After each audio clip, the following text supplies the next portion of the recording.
Hey there, you doers. I'm sure you've come across some batteries in a drawer or in a box or in a container, and you wonder, are these batteries worth keeping or are they non-usable anymore?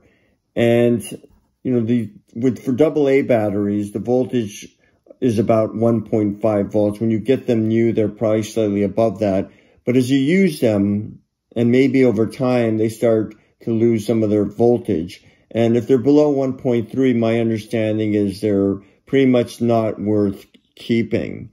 So today I just want to share with you a method that I use if I don't have a multimeter around to check, you know, if they're worth keeping. So let's just take some of these batteries that I found here, and they're all Energizer batteries, which are good batteries to use. Let me just demonstrate what I do. So I simply take the battery and I hold it slightly above a flat surface. That beeping is my multimeter, which I actually will show you how to use. Let me just click on that here.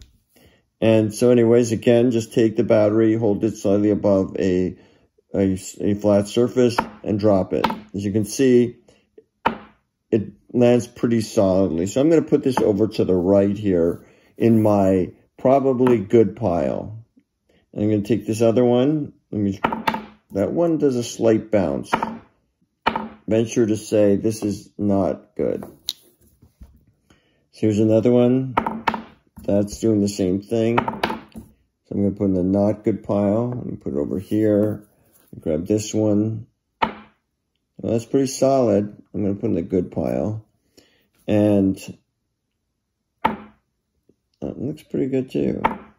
All right, so let me put that over in the good pile. So I'm showing that I'm thinking that these three are worth keeping and these two may not be worth keeping. So if I didn't have a multimeter, I'd keep these three and probably not keep these two. So let's take my multimeter here. I have a digital multimeter and I'm going to set it for DC because batteries are direct current.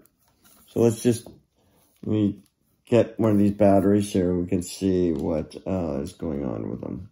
All right, so let's take this first battery here, this bad battery, or not keeping battery, and I will run it on the multimeter and see what it says. Let's do it this way so you can see the multimeter.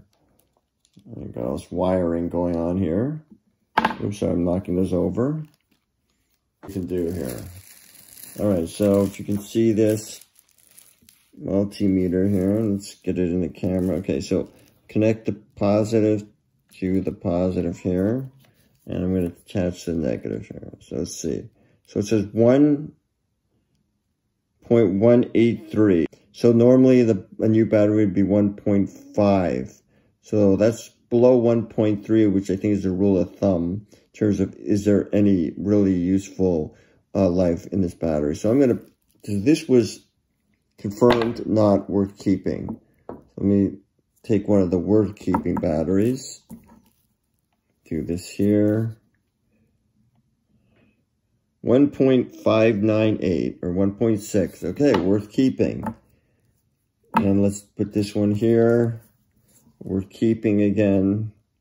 1.586. Let's take this other one that in fact did bounce. So 1.184.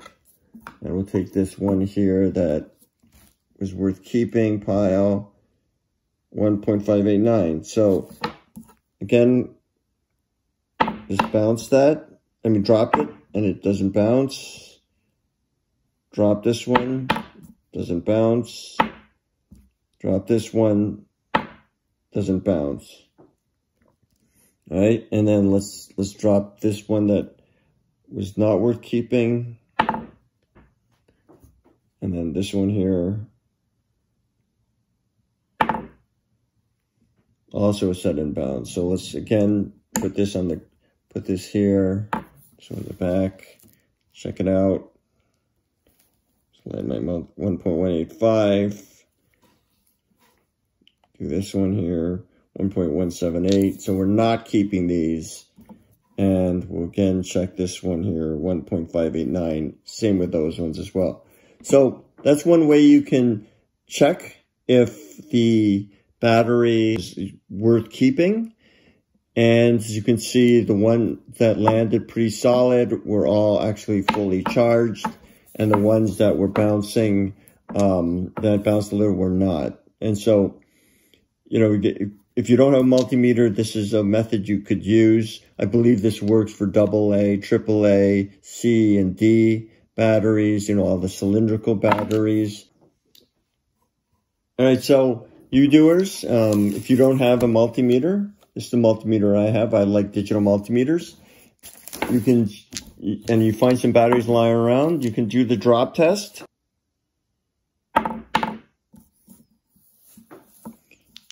So you doers, hope that was helpful to help you keep getting things done.